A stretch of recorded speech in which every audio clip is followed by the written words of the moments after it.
Aha ni ahantu heza hihishe navumbuye, ni mu karere ka Rusizi, hakaba hegeranye n'amazi. Ni iminota 15 uvuye mu mujyi ubundi ugahita uhagera. Nahasanze indabo nyinshi ndetse na zimwe bita ibitenge. Twihuse reka mbereke mu cyumba. Icyumba cyabo n'amafaranga 100 ashobora kugabanuka iyo muri benshi. Ni icyumba kidafite ibikabyo byinshi, kinini, kisanzuye.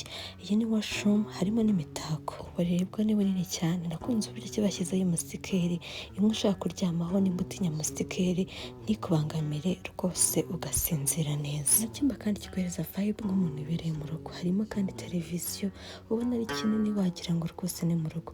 Gifite view nziza, ushaka kwicara hano ukareba amazi, ukareba abaroba, ubundi ukavuga uti ibintu biraryoshye. Iki ni mu byo nakundiye kuko kiri simple, uba wumva ubuzima busanzwe. Ikindi ufite access kuba wahatembera, ukaba wamanuka ukajya ku mazi, ukaba wajya mu bwato cyangwa se ugaciringa utuza uruhura ubwonko bwawe. Nakunze uburyo kihitaruye, hasa nkaho rwose ari kure y'umujyi, ariko kandi hagasa nkaho haguhereza bwa bwiza bwose uba ukeneye. Resitora yaho iri simple, n'ibiryo byaho biri simple, gusa view yaho ni agatangaza. Mpababwire se muzahatemberera?